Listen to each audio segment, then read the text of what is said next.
Bonsoir à toutes et à tous. C'est un événement de se retrouver ce soir à l'initiative du site Manitou l'Hébreu. Le site de Manitou l'Hébreu a décidé de faire un séminaire de 4 cours qui va parler du thème de la conversion. Et pour commencer ce soir, on a le plaisir de se retrouver avec le Rav Ackerman et Recteur Rav, Bonsoir. et également avec Esther. Bonsoir Esther. Bonsoir. Alors merci Rav Ackerman de nous ouvrir ton salon. On est chez toi. C'est pas un hasard si nous, on vient chez toi, parce qu'en réalité, c'est dans ces locaux-là que tu accueilles l'ensemble des personnes qui sont candidats à la conversion. Et c'est donc de ça qu'on va parler aujourd'hui. 4 conférences. La première aujourd'hui, c'est pour parler de cette ulpan de conversion qui s'appelle Shorashim. Et c'est le seul et unique ulpan de conversion en français et à Jérusalem. Voilà pour débuter. Alors, premièrement, Rav Ackerman, est-ce que tu peux nous donner un petit peu comment ça se passe dans cette ulpan et à qui ça s'adresse? Ok, alors donc c'est bien informativement. Alors, comment ça se passe? Tout d'abord, il faut savoir qu'en Israël, la conversion, c'est pas comme en France. C'est-à-dire que la conversion en Israël, tout d'abord, je vais dire quelque chose de beaucoup plus général et profond. Et c'est ce qu'a dit, et dans ces 4 cours, on va approfondir énormément d'idées qui sont liées. Ce qu'a dit Ruth Amoavia, Amechami Velokai Relokai. C'est-à-dire que quand Ruth se convertit, elle dit pas je vais au consistoire pour me convertir. Elle dit ton peuple est mon peuple et ton Dieu est mon Dieu. Traduction, tout d'abord, j'intègre le peuple d'Israël. Et quand j'intègre le peuple d'Israël, je comprends que le Dieu d'Israël, c'est le Dieu d'Israël, donc il a avec Elokai et Elokai aussi la Torah d'Israël. Alors c'est ça qui fait la spécificité des ulpanim de conversion en Israël. C'est par définition, c'est conçu et ça s'adresse à des gens qui sont en Israël ou qui viennent en Israël, et notre ulpan aussi. Maintenant, en Israël, surtout depuis la Aliyah des Juifs de Russie, dans les années 90, il y a eu un besoin énorme. Alors, vous connaissez les informations, on ne convertit pas assez, on convertit trop facilement. Tout le monde connaît les informations et les contre-informations. Je ne vais pas du tout rentrer dans aucune polémique. Ce qui est important de savoir, c'est que le gouvernement a pris conscience du besoin de convertir ici en Israël les gens qui sont de toute façon en Israël ou qui viennent en Israël pour être en Israël et qui sont... Et donc, ça s'adresse surtout à des gens qui ont droit à la loi du retour, c'est-à-dire des demi-juifs, mais pas seulement, il y a aussi des gens qui viennent en Israël parce qu'ils veulent, ils comprennent que devenir juif, c'est aussi devenir israélien, pas seulement israélite. Et donc, ils sont sur les traces de Ruth Amovia, Voilà. et ils commencent tout d'abord par le peuple. Ils apprennent la langue, c'est ça ce qui est Ouais, spécifique ouais, en fait, c'est qu'il y a un ulpan, où ouais. en même temps ils apprennent un petit peu avec toi l'hébreu et surtout le Non, alors je côté corrige, non. religieux. Non, Non. parce que le mot ulpan, comme tu le sais, c'est un mot araméen qui veut dire apprendre, ok? Et il y a le final, c'est un mot araméen, mais il y a des ulpan hébreux, nous on est ulpan que de conversion, c'est un ulpan guillot. Et Ah, c'est 2 choses différentes, c'est-à-dire tu as des dizaines d'ulpan d'hébreux en Israël, et tu as une cinquantaine d'ulpan de conversion en Israël, dans toutes les langues. En français, pour autant que je sache, on est le seul. alors c'est une super introduction. Mhm. On rappelle que cette émission a été initiée par Manitou l'Hébreu et on remercie Olivier Cohen, Bella et toute l'équipe éditoriale, et également en partenariat avec Midreshet Yehuda Manitou et Lilmod. Alors tu nous parles justement, tu nous dis qu'il faut faire attention, on parle ici d'un ulpan de conversion, mais c'est pas un ulpan. Mais Esther, est-ce que tu peux nous dire, parce que je crois que tu fais en même temps un ulpan et en même temps tu es en train de faire un talir, une démarche de conversion. Est-ce que tu peux nous dire, avant de rentrer dans qui tu es, qu'est-ce que tu fais, à quoi ressemble ta semaine aux côtés du Rav Ackerman et dans tes journées aujourd'hui en Israël? Alors effectivement, je suis dans l'ulpan de conversion avec Laura Ackerman et sa femme, mais je fais pas d'ulpan de langue parce que j'ai pas le droit à la loi du retour, j'ai pas le droit à l'ALIA, donc j'ai pas le droit à l'ulpan. Et donc en fait, mes journées, je suis volontaire dans une maison de retraite et je passe toutes mes journées dans la maison de retraite à travailler. J'ai compris. Super. Et c'est comme ça qu'elle apprend l'hébreu. Voilà, c'est l'insertion. Directement, t'es inséré. Alors, tu nous dis que c'est des gens qui viennent, qui ont droit majoritairement à la loi du retour, qui viennent ici et qui vont s'inscrire. J'ai compris également que une grande partie des cours se fait en Zoom et qu'il y a aussi des gens qui arrivent à suivre ton enseignement et celui de ta femme à distance. Ils ne sont pas forcément à Jérusalem. Comment tu construis ça au niveau de l'emploi du temps? Comment Ouais, ça alors en fait, ce qui s'agence? se passe, en effet, notre Ulpan, il est en Zoom. Ça ne veut pas dire qu'on ne connaît pas, qu'il n'y a pas une rencontre et tout, mais les cours, en tout cas, ils se font en Zoom. Et ça a commencé avec celui qui nous a précédé, qui était Rav Michael Ben Adbom, qui est devenu le grand rabbin de Genève. Et en partant à Genève, il nous a cédé le bébé, comme on dit. Mais, euh, mais à l'époque, à cause du corona, c'était en Zoom. Et c'est comme les cours ici. Vous êtes en Zoom, alors que j'ai un temps où les cours se faisaient en présentiel dans Midreshet Yehuda. Les temps ont changé, c'est une révolution. Et en fait, c'est ce qui permet de s'adresser à des gens qui veulent se convertir en français. Et comme il n'y a pas d'autres Ulpanim, qui permet de s'adresser à eux alors qu'ils ne sont pas forcément à Jérusalem. On a des élèves à Eilat, on a des élèves à Tel Aviv, on en a qui ne sont pas encore arrivés en Israël, qui commencent en dehors d'Israël et qui ensuite viennent en Israël pour continuer. Alors, tu as des gens qui sont en Israël également en France. À qui ça s'adresse? Tu as tous les âges, c'est pour les filles, pour les garçons, tout C'est celui une qui bonne veut. question. 7 à 77 ans. Ouais, C'est comme le monopole. voilà. Il y en a cette année, on a une élève en effet qui a plus que 70 ans et 7 ans non. C'est-à-dire qu'on s'adresse en gros des gens qui ont au moins 18 ans, c'est-à-dire des adultes qui sont indépendants, qui ont pris leur décision de faire les choses en 18-90 ans, quoi. C'est en gros les âges. Et oui, ça s'adresse à tout le monde, aux hommes, aux femmes. C'est-à-dire, bien entendu, on ne prend pas tout le monde. Il faut que les gens on pense que c'est adapté pour eux, mais vraiment on pense que c'est adapté, ça s'adresse à tout le monde. Et ce qui est vrai, c'est qu'on a la chance d'avoir beaucoup de jeunes. C'est-à-dire quand je parle de jeunes, des gens qui sont jusqu'à 40 ans environ, entre 18 et 40 ans, et ça donne une dynamique hyper sympathique.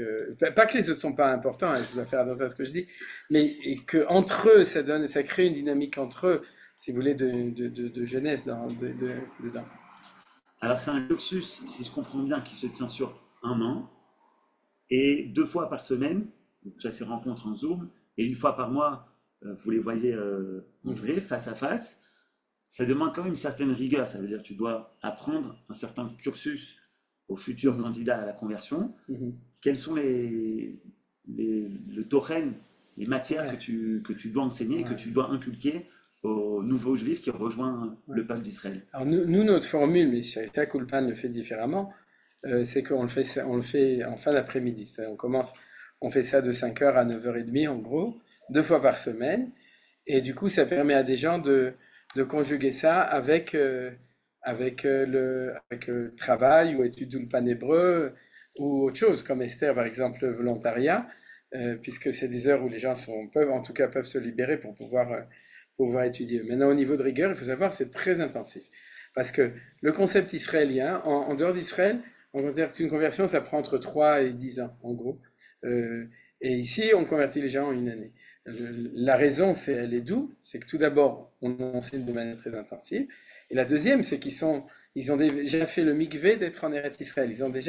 Ils sont immersés dans ce qu'on voit dans le Rav Kook, dans Roth Eretz Israël, Avira d'Eretz Israël Markim, c'est l'air d'Eretz Israël ou la lumière d'Eretz Israël. Donc, vous savez qu'on peut le faire de manière plus intensive. Et donc, ils ont 8 heures de cours. Qu'est-ce qu'ils ont? Ils ont les cours de base de ce que n'importe quel juif qui n'a pas eu la chance comme toi et moi, d'aller à l'école juive et d'avoir des parents qui leur ont enseigné. Et ensuite, la yeshiva, on a fait la yeshiva, mais il y a beaucoup de gens qui ont fait tchouva Il y et a qui n'ont beaucoup de gens jamais qui eu rêveraient en l'occasion. fait de faire le Voilà, programme en même fait, ils sont voilà, déjà juifs. exactement. En fait, à cause de ça, je me dis qu'il faudrait faire un ulpan de tchouva comme il y a un ulpan de giour, tout simplement en Zoom. Et s'il y a quelqu'un qui veut le monter, je veux bien l'aider. Parce que c'est vrai, ça les a mis de Bakesh, ça se demande, pour des gens qui, à n'importe quel âge, se disent, mais en fin de compte, je sais lire l'hébreu, j'écoute des cours de paracha, des cours à Midrashet Yehuda et tout ce que tu veux. Et, mais en fin de compte, avoir l'occasion d'étudier les bases comme il faut, c'est ça qu'on fait. On fait des cours d'histoire, on passe toute l'histoire, depuis le début du Tanakh jusqu'à la fin. On fait des cours de halacha, où on enseigne Ilchot Shabbat comme il faut, Ilchot Fila comme il faut, les lois de donc, la prière, des brachot, de la cacheroute, toutes les choses fondamentales des fêtes, tout ça ensemble. Ensuite, on a des cours de Marchevet Israël, c'est-à-dire de donner les bases de la Emouna. Et puis ensuite, par exemple, un cours sur l'identité juive, expliquer c'est quoi être juif, parce que des fois, les gens ils savent, ou par exemple, je fais un cours de sociologie de la société juive israélienne, les différents courants, etc. C'est quelque chose de très important. Ça permet aux gens de comprendre pourquoi ils ont atterri par hasard à Chabad, à Trifouille-les-Eaux, à côté de Paris, et puis ils croient que tout le judaïsme, c'est ça, et qu'ils comprennent qu'il y a autre chose, etc., de comprendre les tenants, les aboutissants, Ok. et tout ça. Voilà. J'aimerais revenir à un point que tu as déjà souligné, Rav Ackerman, et me tourner vers toi, Esther. Euh, Finalement, tu l'as dit, il y a un certain avantage à venir ici, puisque c'est plus court, c'est en un an, mais il y a aussi peut-être des difficultés.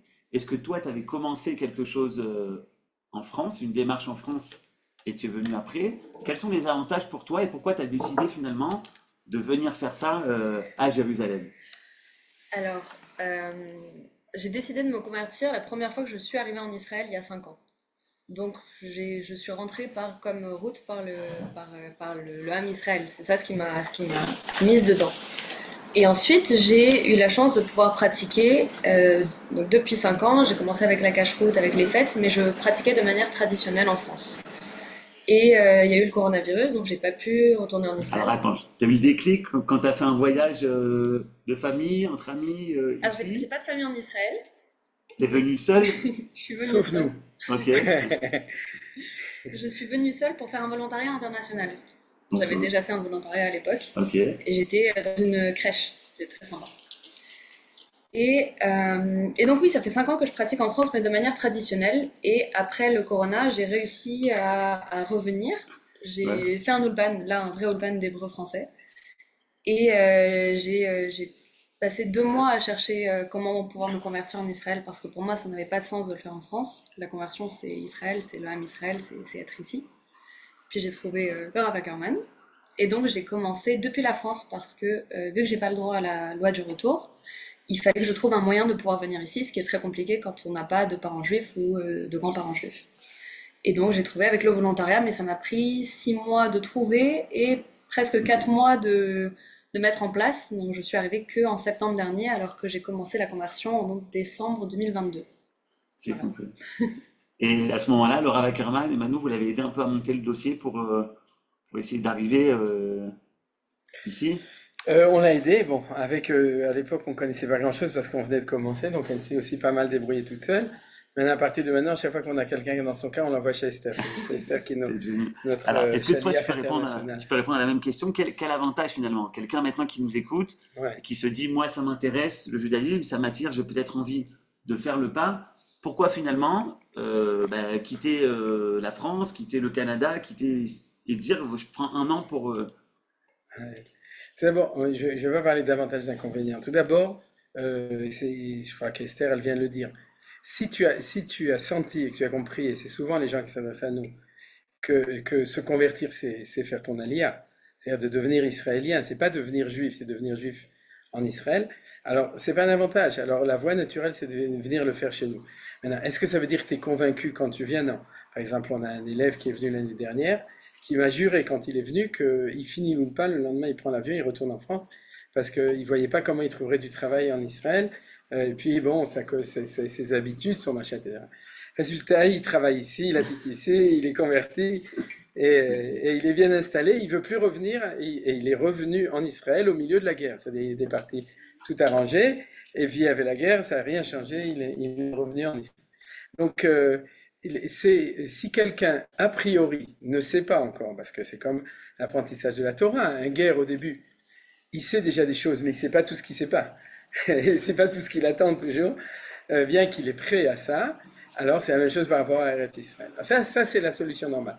Si quelqu'un, en fait, il n'est pas encore là, mais il veut venir chez nous, alors il faut qu'il se dise, je tente une expérience d'une année en Israël. C'est-à-dire que je coupe tout au moins pour anoinir une année sabbatique en Israël, tu viens. Maintenant, de manière générale, le Beit Din en Israël est intéressé à des gens qui veulent rester en Israël. Mais il accepte ce genre de solution dans la mesure où les personnes viennent vraiment, ouvrent l'opportunité de rester un an et peut-être de rester tout le temps. Bien entendu, avec nous, ils n'ont pas de chance, parce que comme notre Torah, c'est une Torah Eretz Israël, il y a peu de chances même si par hasard ils partent, ben c'est trop, ils ont des raisons, mais en tout cas, tout ce qu'ils ont entendu pendant un an, ça leur donne envie d'avoir une Torah Eretz israélite. Donc, C'est pas des cours de judaïsme en Israël, quoi. C'est des cours de Toratenu, Agdosha. Est-ce que je peux juste ajouter? Vas-y, Esther. Parce que du coup, j'ai pas répondu à la partie pourquoi c'est plus facile. Moi, je me permets de répondre à ça. Vas-y.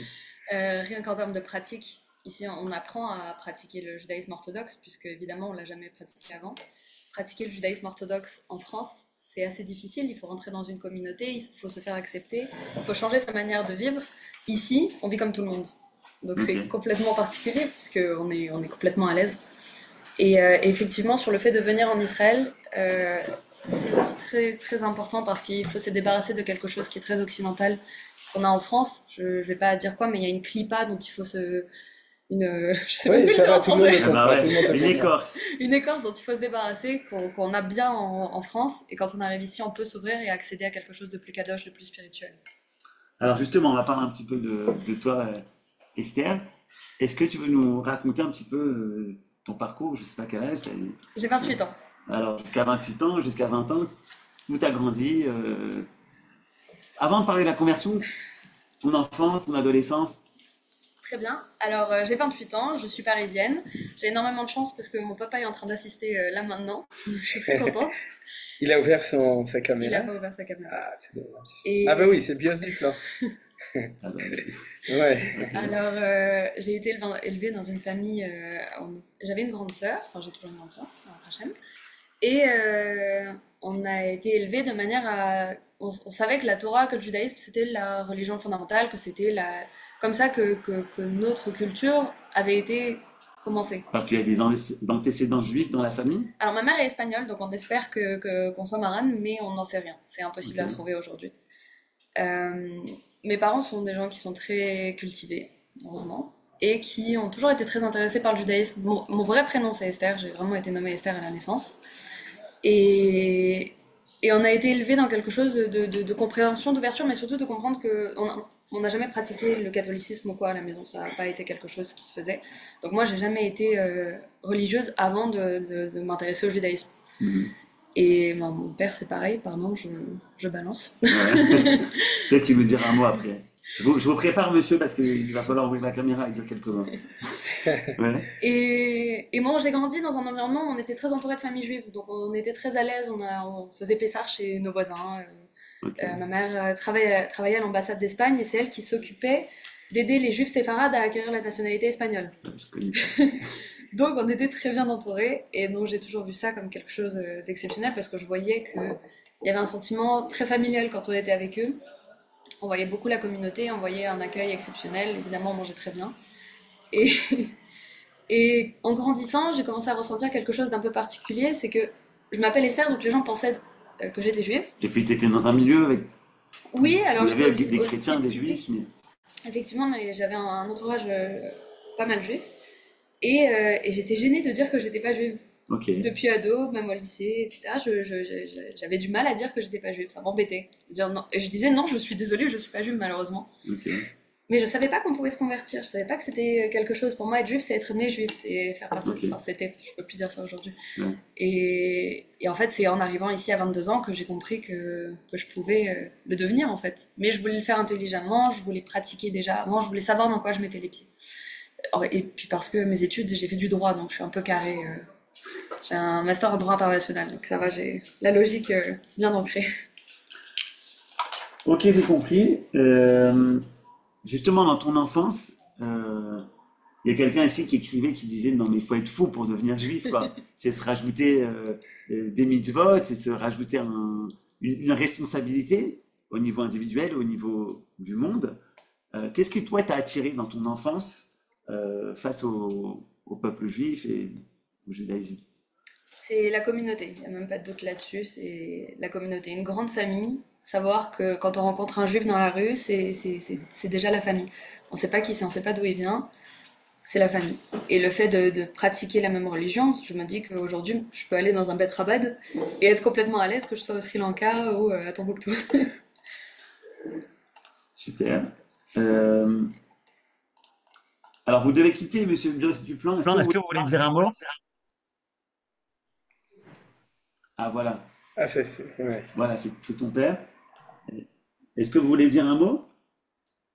Je ne peux que dire que suis désolé, c'est pas du tout l'endroit idéal pour moi pour parler. Je peux juste te dire que j'ai à la fois été surpris par le choix d'Esther, parce que moi je me définis comme un Français laïcard républicain tendance troisième République. Donc, vous voyez, c'est un peu différent, mais voilà, je suis très admiratif du parcours d'Esther, c'est très différent de ce que j'ai enseigné. Mais voilà, elle est très libre et elle a été très épanouie là-dedans. Voilà, et merci au rabbin quand même de l'accompagner. Merci à son épouse de l'accompagner. Voilà, tout mon soutien. C'est tout. Merci. Merci, monsieur. Merci de votre intervention. C'est qu'on entend. Bon. Toda Rabba. Alors, on va continuer. Donc, toi, tu as tiré, presque, tu te sens mal à l'aise de dire que t'es pas juive. Mais bon, il y a quand même un grand chemin entre avoir une amitié face au judaïsme, s'intéresser et décider de faire le pas. Qu'est-ce qui te motive à ce moment-là pour décider de faire le pas? Et de se dire, c'est bon, on va sur cette voie, qui est une voie qui est pas facile. Alors, j'ai jamais senti ça comme une amitié. Étonnamment, j'ai toujours senti que c'était très ancré profondément en moi. J'ai toujours senti que c'était bizarre que je sois pas juive. Je trouvais ça bizarre qu'on soit pas juif dans la famille. Et j'ai vraiment toujours ressenti ça. Je l'ai jamais dit parce que c'est trop étonnant à expliquer. Je vais dire quelque chose qui est très dur aussi à expliquer aussi, c'est qu'en fait, quand j'ai appris la Shoah, j'ai été complètement obsessionnelle dessus. J'étais enfant, j'avais 7 ans, quelque chose comme ça. Et j'avais l'impression que, je sais même pas comment le dire, j'étais très très triste. Vraiment très très triste. Et je le sais, je vis exactement la même chose en ce moment. Yom HaZikaron et Yom HaShoah m'ont extrêmement touchée cette année. C'est pas la première fois que je le fête en Israël. Mais j'ai été très émue ces dernières semaines. Et je ressens une douleur que je ne saurais pas expliquer. Je suis pas douillette pourtant, mais là, c'est vraiment compliqué. Donc, c'est quelque chose qu'on a à l'intérieur. Je ne saurais pas dire plus. Alors là, Carmen, est-ce que tu as une idée comment on peut expliquer? Tu nous parles d'un lien fort, de quelque chose que tu n'arrives pas à expliquer. Est-ce que justement, toi, avec tes outils de rave et tes outils d'enseignant, est-ce que tu peux essayer de mettre un mot sur ça et surtout que ce que Esther, tu nous décris, tu n'es pas la seule à le décrire. Rav Ackerman, tu as guidé dans ce chemin des dizaines maintenant de convertis, personnes qui sont en voie de conversion et qui ressentent beaucoup cette chose-là. Est-ce que peut-être tu arrives à mettre des mots sur ça? Écoute, oui, je pense. D'abord, je réfléchis beaucoup à ça en ce moment parce que euh, quand on a un et encore un, encore un, c'est-à-dire c'est une chance extraordinaire de pouvoir, parce que tu t'imagines bien que les sirotes qu'on a avec les discussions qu'on a avec les guérim, puisqu'on les accompagne, c'est ce qu'on appelle en Israël sarnash, c'est des sirot nefesh, c'est-à-dire c'est des discussions qui sont au niveau du nefesh, de l'âme des gens, de l'esprit des gens, de leur recherche et tout. Et, ce que je vais dire, c'est des choses qu'on va développer dans le cours Bezrat Hashem, dans le cours suivant. Deux choses. D'abord, je voudrais signaler que la phrase que vient de dire Esther, je l'entends de tout le monde. C'est-à-dire que pour se présenter au Beddin, il faut écrire une lettre de motivation, ce qu'on appelle ici une lettre de motivation. C'est en fait une lettre qu'écrivent les gens pour expliquer leur processus. C'est vrai que souvent, quand tout le monde n'arrive pas à s'exprimer par oral, mais quand tu t'assois devant ta feuille de papier, et en plus que tu as intérêt à bien l'écrire pour qu'on t'accepte, donc tu sors un petit peu plus tes tripes, surtout quand il est Cohen, c'est les tripes de Cohen. Et donc, et donc, et donc, pour ceux qui n'avaient pas compris. Mais en tout cas, il y a quelque chose qui est commun. Chaque fois que j'appelle quelqu'un et que je commence, il dit, je sens quelque chose, je ne peux pas expliquer. Ça, c'est la phrase classique. Je ne pensais pas que Esther, elle la dirait. Je ne sais pas si tu as fait exprès ou non, mais en tout cas, mais qu'est-ce que ça veut dire, ça ne veut pas expliquer? Je vais prendre l'image de Moshe Rabbeinu qui était Kvad Pe ve Kvad Lashon. C'est-à-dire, parce qu'on dit que le Dibour, quand on était en Égypte, la parole à Elokit, elle était en exil. Et ça veut dire quoi qu'elle est en exil? C'est qu'elle est à l'intérieur, mais elle ne veut pas sortir. Comme a dit Esther, elle ne savait même pas qu'on pouvait se convertir. C'est-à-dire qu'elle vivait avec quelque chose, ou elle vit avec quelque chose qui est à l'intérieur d'elle, et puis il n'arrive pas à sortir, il ne peut pas s'exprimer, parce qu'il n'y a pas encore. Et c'est pour ça qu'ils disent tout le temps, je ne sais pas comment vous pouvez comprendre, parce que je ne peux pas l'exprimer. Mais en fait, je le comprends. avant qu'ils l'ont exprimé, on le comprend. C'est-à-dire, on ne comprend pas la démarche précise de cette personne, mais et ça veut dire quoi? Ça veut dire que, et ça on l'expliquera au niveau rouhani la semaine prochaine, au niveau spirituel, c'est que il faut être ma'amin be'emunah shlema, qu'il y a des neshamot qui sont juifs et qui se sont perdus dans les nations, et que Akadosh Baruch Hu décide de descendre chez la famille Bios du plan, parce qu'il avait un bon plan, et, ou bien chez la famille Tartampion, mais en tout cas, il descend des neshamot qui naissent et qui évoluent depuis qu'ils sont petits, et c'est ça, c'est le commun de 90% ou 98% des gens qui sont à lire de Guillaume, qui se sentent étrangers là où ils étaient avant, et qui se sentent, quand après ils rencontrent le judaïsme, c'est à rencontrer assez jeunes, ils sentent une appartenance à ça. Ce que Esther elle dit à propos de la Shoah, c'est quelque chose qui est pas logique, c'est pas normal. La preuve, c'est qu'on voit qu'il y a plein de goyim qui sont néo-nazis, ou tout ce qu'on voit, on le voit maintenant, etc. C'est-à-dire que quelqu'un qui vibre tellement fort, je dirais au niveau Emouna que c'est un Gilgul Neshama du Neshama qui était dans la Shoah, comme beaucoup de juifs qui sont comme ça, c'est-à-dire qui ont pas seulement un sentiment parce que son père, sa mère, comme dans mon cas, ont vécu, c'est parce qu'on a quelque chose qui résonne de manière, on pourrait dire, incontrôlable dans l'ampleur de ça, parce qu'on est sans doute, on a une Neshama qui a passé ça la fois d'avant, quoi. Alors c'est comme ça que au niveau le plus rationnel, on peut expliquer. Et il y a beaucoup de gens qui sont en processus de Guillaume qui disent la même chose, c'est-à-dire l'identification avec la Shoah, avec ce qui s'est passé dans la Shoah, c'est quelque chose de très fort chez eux. J'ai entendu beaucoup de gens qui comme Esther, ils parlent de ça. Mais même si c'est pas ça, ça peut être Médina Israël, ça peut être la Torah, ça peut être un rave, ça peut être quelque chose. Mais cette résonance qui est quelque chose qui sort, quelque chose qui est très profond à l'intérieur de eux, ça c'est le premier point qui est un mâche qui est très important et qu'on étudiera plus profondément la semaine prochaine au niveau des paroles de Chazal. La semaine prochaine ou tout à l'heure, on verra selon le temps qu'on a. Et le deuxième point, à moins que tu veuilles dire quelque chose, tu veux Non, alors, faire une remarque.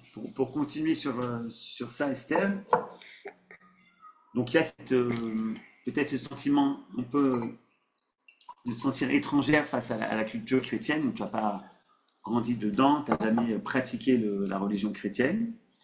Moi, j'aimerais revenir au déclic, parce que tu as dit, je suis venu en Israël, et après ça, j'ai décidé. Est-ce qu'il y a eu un moment, une journée, un instant où tu t'es dit, ça y est, où il y a eu peut-être plusieurs pièces du puzzle qui ont lieu pendant ce voyage et qui t'ont dit, après, ça y est, je me lance?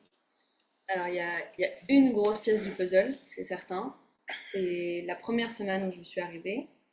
Je suis arrivée en janvier, il faisait que pleuvoir et j'étais dans une chambre avec 8 volontaires. Tout était horrible. Et pourtant, c'est la première fois de ma vie où je me suis sentie entière. Je me baladais, je me souviens, il pleuvait, je me baladais dans Yafo toute seule. Parce qu'évidemment, les Israéliens ont peur de la pluie. Donc toi, tu es à Jérusalem, rue Yafo? Non, j'étais à Tel Aviv. À Tel Aviv? À Yafo. Et je me souviens que pour la première fois, je ressens une lumière dans mon cœur, dans mes poumons. Et je me sens, je crois que je me tiens droite et que c'est la première fois que je respire pleinement et que ça y est, je suis enfin entière. Et c'est très étonnant, j'arrive pas à le comprendre, j'ai 23 ans.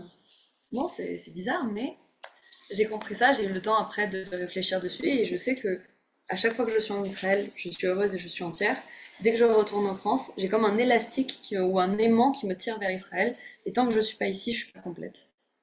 Donc c'est ça la grosse pièce du puzzle. Donc la grosse pièce du puzzle, c'est tout simplement marcher en Israël et se sentir relié à cette terre.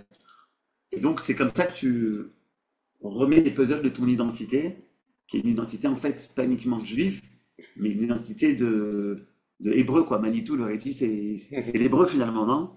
Tu veux dire un mot sur ça? Euh... C'est pas...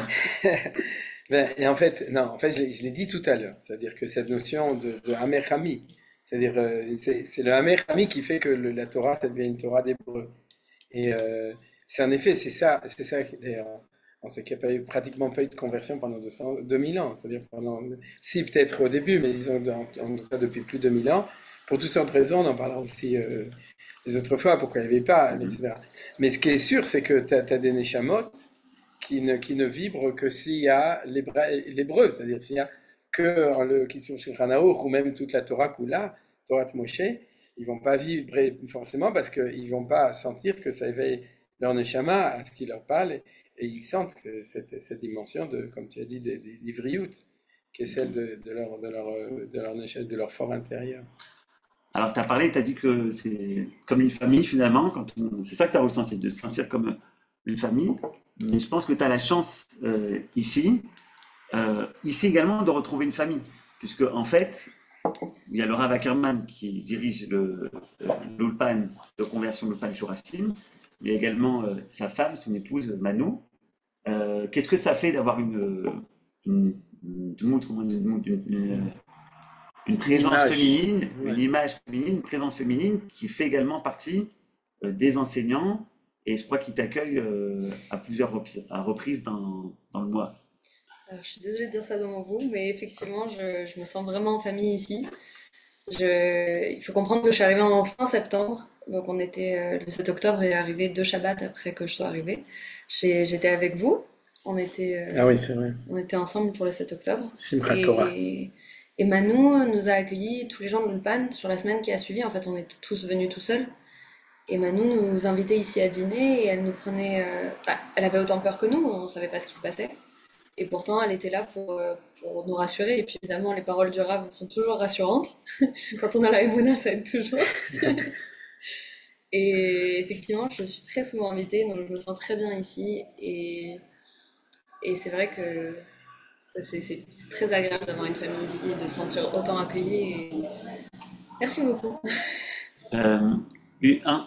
Une des exceptions dans ce Ulpan, c'est qu'en fait, le Shabbat, tes élèves sont souvent présents et ils ont le mérite de voir un Shabbat dans une maison juive, de voir peut-être parfois aider à la préparation du Shabbat, voir comment ça se passe dans le Shabbat. Ouais. Est-ce que tu peux nous décrire, parce qu'il y a beaucoup de gens qui font une conversion mais qui n'ont pas cette chance-là. Qu'est-ce que ça te fait? Qu'est-ce que tu ressens? Il faut savoir que chaque Shabbat chez chaque famille est très différent. Et j'ai fait des Shabbats chez des familles orthodoxes et ça n'a rien à voir avec un Shabbat ici.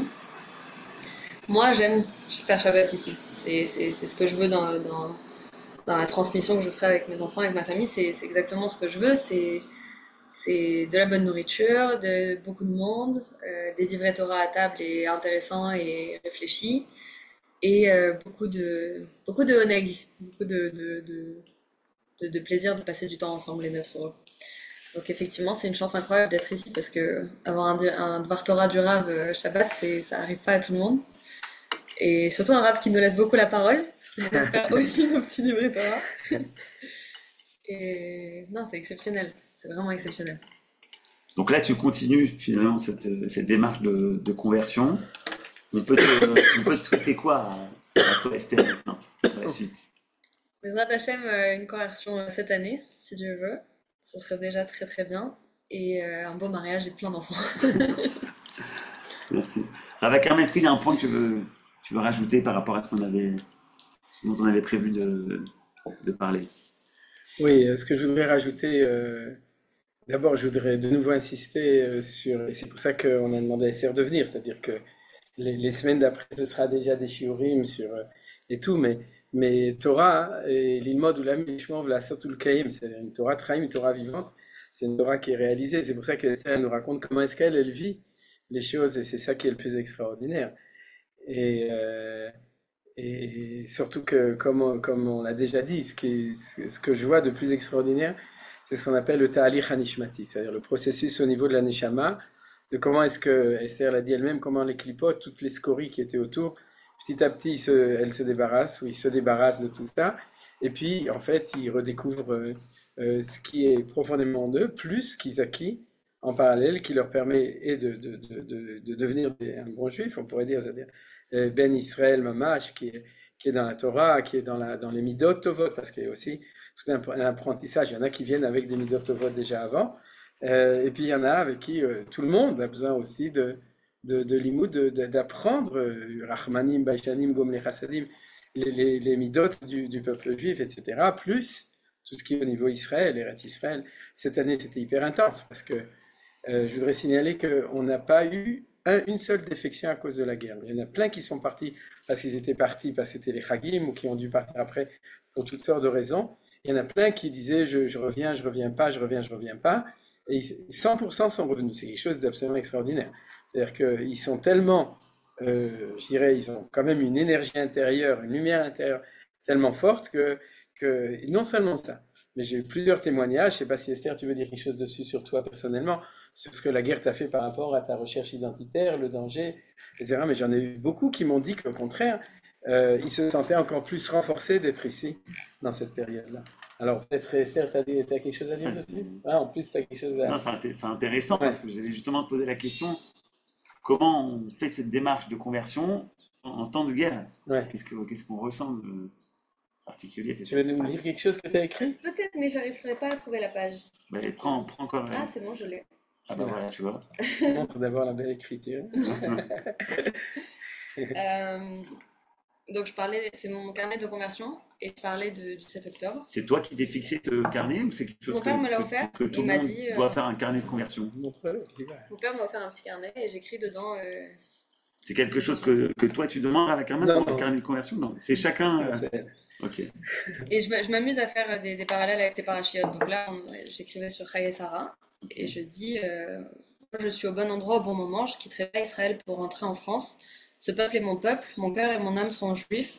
Je ne tolérerai pas de la lâcheté de ma part et je ne me sauverai pas d'ici. Je suis à ma place. Je ne suis pas folle, je connais les risques et je mène une vie très prudente.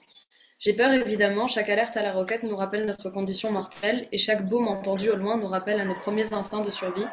Ouf, ce n'est pas moi. Mais ce n'est pas de la folie de rester, c'est important.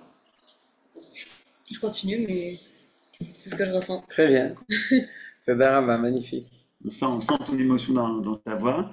Rava Karma, il y a eu justement des questions face à la guerre, des interrogations des gens. Tu as dû changer les cours, il y a beaucoup de chamboulements au niveau identitaire dans le peuple, Ouais. en plus du chamboulement que la personne est en train de vivre dans son identité personnelle. Écoute, justement, c'est ça que je disais, c'est-à-dire, moi personnellement, comme comment ça s'appelle, agent d'assurance. C'est-à-dire que quand je fais les cours, c'est plus toujours relié avec tout ça, mais de manière positive, c'est de manière assurante, dans le sens que c'est comme ça que je vis les choses.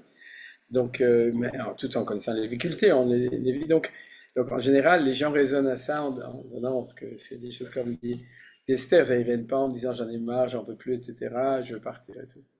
Mais c'est vrai que dans les faits, dans les actes, les gens ont vibré à ça. On a par exemple une élève dans le PAN dont le cousin germain, Mamash, et a été Uriel Ben Hagit Shukroun, Hashem Yishlach lo refoua shlema.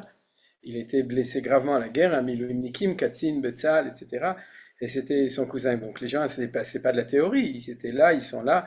On en a un qui va faire de la Hitnadvut dans le sud, dans la Chaklaou, qui va cueillir des tomates, etc. Là-bas, il essaie une fois par semaine, etc. Donc on a Mamash, les gens, ils ont été complètement, ils sont rentrés dedans et apparemment de manière très positive, puisque comme je te dis, personne n'est reparti ou personne n'a été ramené par ses parents ou a décidé, a trouvé toutes sortes de bonnes raisons pour dire que c'est pas sa place ici, quoi. Alors, comme on est en direct, c'est le moment, ceux qui ont des questions, vous pouvez écrire, ceux qui ont Parler. des réactions. S'il y a quelqu'un peut-être ici qui a également fait cette démarche de conversion, il veut prendre la parole, il me reste quelques minutes. Voilà, c'est ça d'être en Zoom, d'être en direct, de pouvoir également vous exprimer. Donc voilà, à partir de maintenant, vous pouvez ouvrir vos micros.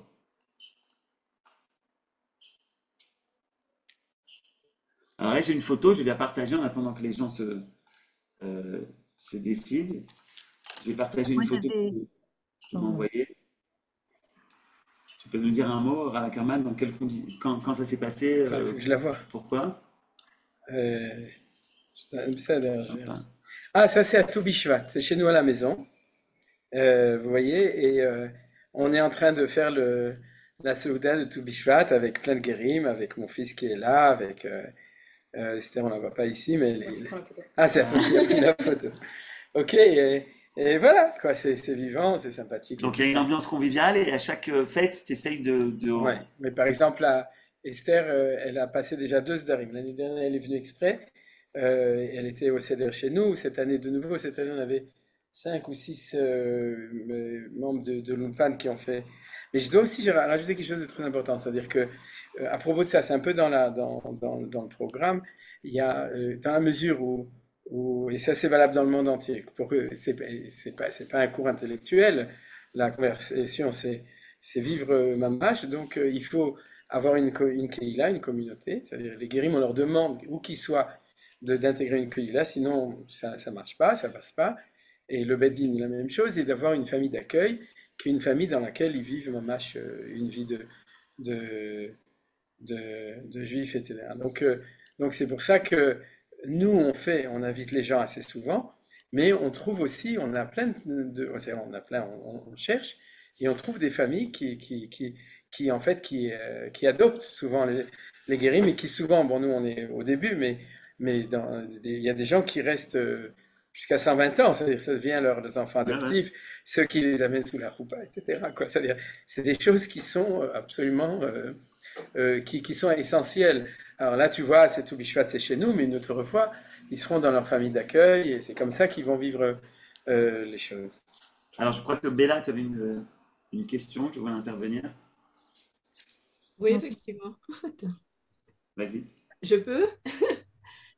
D'abord, je voudrais remercier le Rav Menachem d'avoir bien voulu euh, ouvrir ce séminaire et nous faire participer à un sujet tellement, tellement important qui effectivement nous travaille à tous, mais on ne sait pas toujours comment faire face, comment les choses se passent. On sait que la conversion est d'une manière générale très difficile, mais c'est bon de savoir d'une manière plus précise comment ça se passe. Et puis merci à Esther pour son témoignage. C'est tellement important de savoir et de sentir les choses de l'intérieur. Vraiment, merci beaucoup. Et la question que je me posais, peut-être que ça a été dit au départ, combien de temps dure la conversion? En Israël, en principe, le programme, il était monté, comme j'avais dit au début, c'est un programme sur un an. Ça ne veut pas dire tout le monde. Esther, elle est déjà en 2e année, elle va retripler à mon avis, mais parce que comme elle n'est pas juive de souche, au niveau procédural, c'est plus compliqué. Demi-juive, c'est-à-dire elle n'est pas Zéra Israël, donc elle n'a pas le droit à la loi du retour. Mais disons que le minimum et le standard pour quelqu'un qui se met dedans complètement, quoi. Tu vois, c'est-à-dire que c'est pas seulement on lui dit, mais il est. C'est-à-dire, il est Ma'amin Ba'Hashem, il est croyant, il est engagé au niveau de Kiyum Torah Mitzvot, de faire les mitzvot et l'étude de la Torah. Et il comprend qu'il adhère à ce moment-là, normalement, en un an, les gens ils sont convertis en Israël. Donc, la deuxième question que je me posais, c'est qu'à partir du moment où la conversion est faite, donc prenons le cas d'Esther, puisqu'elle est avec nous. Donc, Esther aura le droit après d'aller à l'Ulpan, d'étudier l'hébreu et de pouvoir faire une formation professionnelle si elle le désire, etc. C'est-à-dire qu'elle aura pratiquement tous les droits des Olim Pradashim, n'est-ce Tous les pas? droits. Tous Tous les les droits. droits, c'est C'est-à-dire formidable. que la conversion donne à ceux qui n'ont pas le droit à la loi du retour la nationalité israélienne. D'abord le guillemot et ensuite ça va ensemble. Elle va recevoir sa Teudat Zéhout et donc elle aura tous les droits d'un Oleh Hadash Bezrat Hashem. Super, donc ce sera la grande fête. Et la question que je me posais, c'est aussi vis-à-vis de la guerre. Et je vois que vous avez déjà répondu à ce sujet. C'est formidable de sentir que malgré la guerre et malgré tout ce qu'on passe en Israël, au contraire, ça ne fait que renforcer le lien et la motivation de rester ici. Maintenant, une autre question aussi que je me pose, c'est qu'est-ce qui se passe après la conversion? C'est-à-dire que comment est-ce qu'il y a quelque chose qui est prévu au niveau d'un programme d'études ou en tout cas est-ce que la personne qui a une famille adoptive continue avec sa famille adoptive? Est-ce qu'il y a des cours qui sont prévus tels que vous avez par exemple il y a actuellement une fois par mois vous retrouvez en présentiel et 2 fois par semaine en Zoom. Maintenant, est-ce qu'il y a quelque chose qui est prévu après la conversion? Parce que je suppose que une fois qu'on a passé le cap de la conversion, on sent qu'on a besoin encore d'être entouré, qu'on a besoin d'avoir des repères, etc. Est-ce qu'il y a quelque chose qui est prévu à ce niveau-là ou est-ce que c'est quelque chose auquel on doit penser?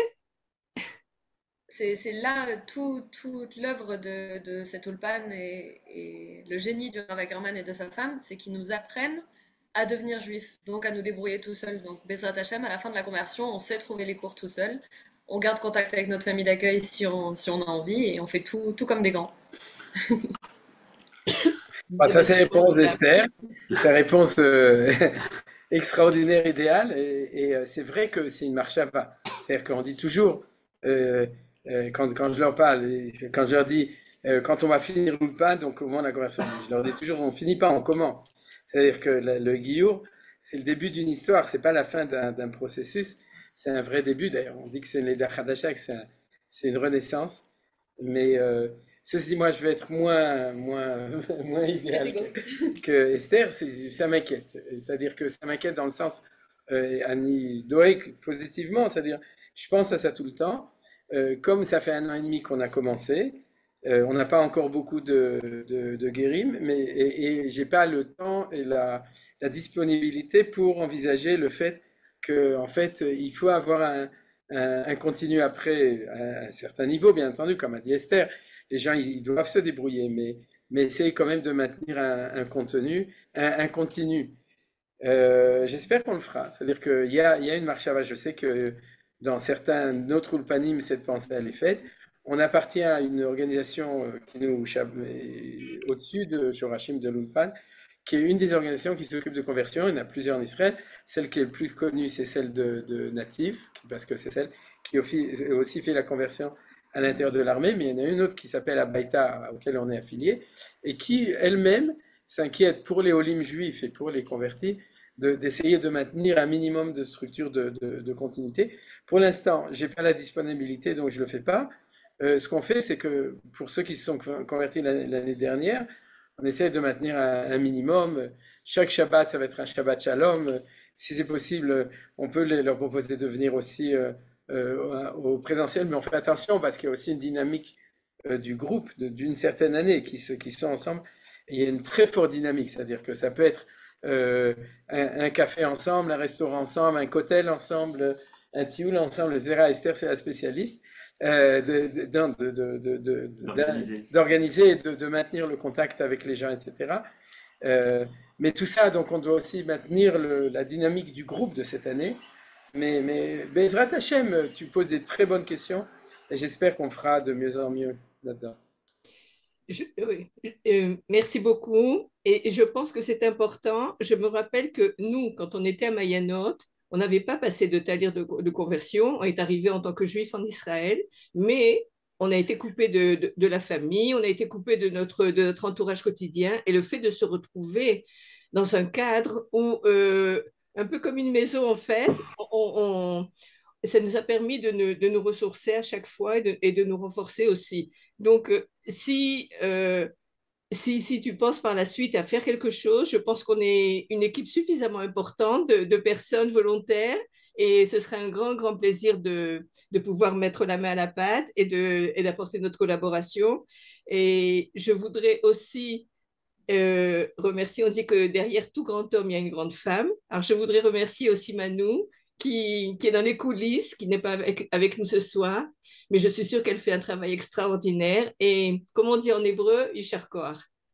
Elle est en train de faire un cours en ce moment, en Zoom pour les élèves de l'Ulpan. Donc on ne peut pas danser à tous les mariages.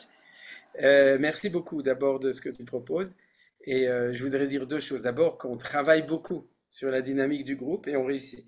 Bien que c'est en Zoom, comme il y a énormément de rencontres en présentiel, et qu'en plus j'ai une communauté ici à Derech Hebron, à Keilat Tesh, et qu'on fait tout pour que les élèves qui peuvent habitent autour. C'est-à-dire actuellement, cette année, sur une quinzaine d'élèves, on en a presque 10 qui habitent dans le coin. Ou ils sont à l'Ulpan-Etzion, ou ils habitent par ici, comme Esther qui est juste à côté. Et on fait tout pour qu'il y ait aussi une dynamique. D'ailleurs, on sait que les groupes de soutien, dans le sens où des gens qui ont la même expérience, qui ont la même démarche, qui ont les mêmes choses qu'ils ne peuvent pas expliquer, c'est-à-dire comme pour reprendre la phrase, s'ils sont entre eux, mais pour eux c'est extraordinaire.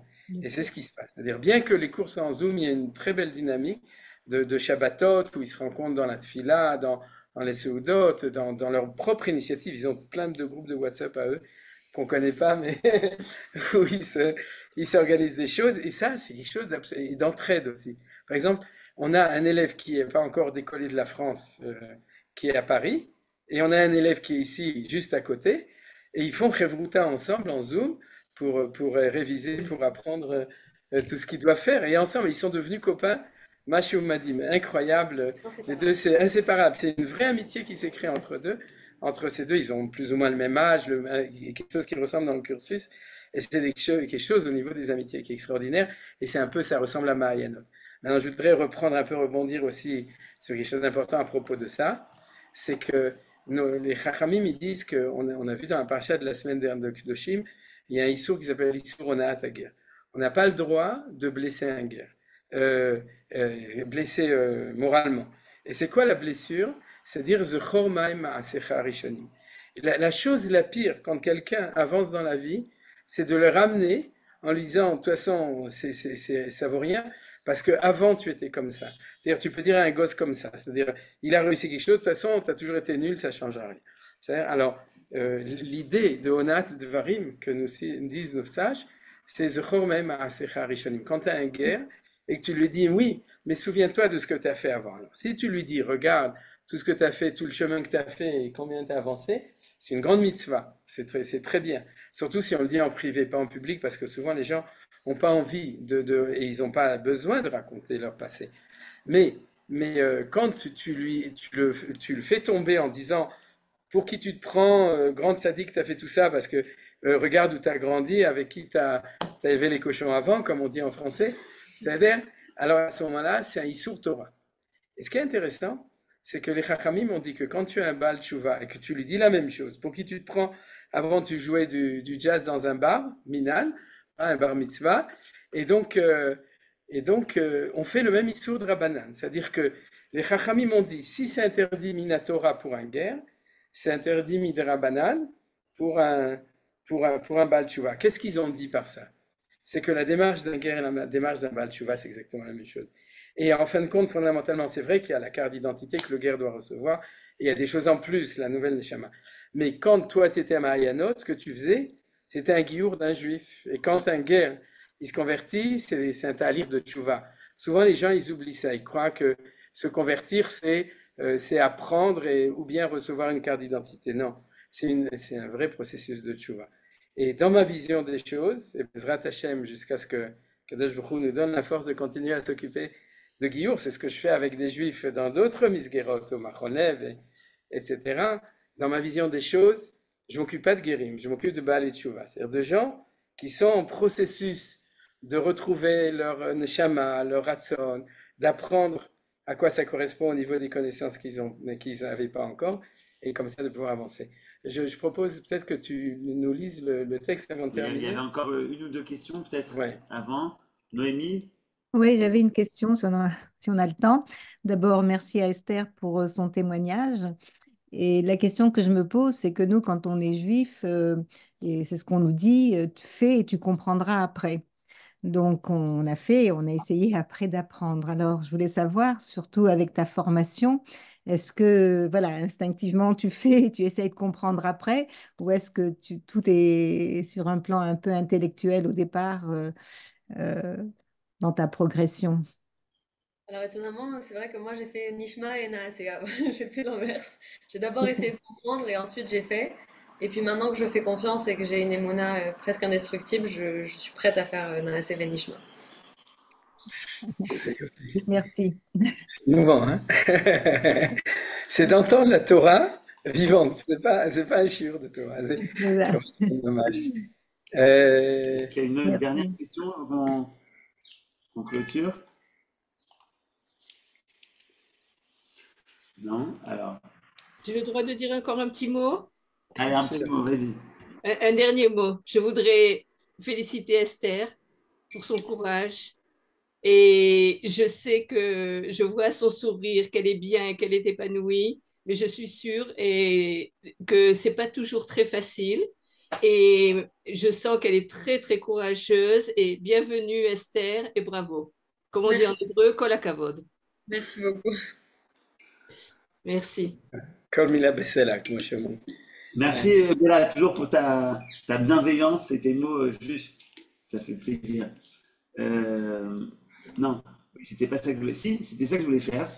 Je vais maintenant vous lire un texte d'un élève du Rav Ackerman et qui a fini sa conversion, qui a réussi sa conversion, qui est maintenant juif, qui habite en Israël, ou il est reparti lui? On ne dit pas. En tous les cas, voilà ce que cette personne nous dit.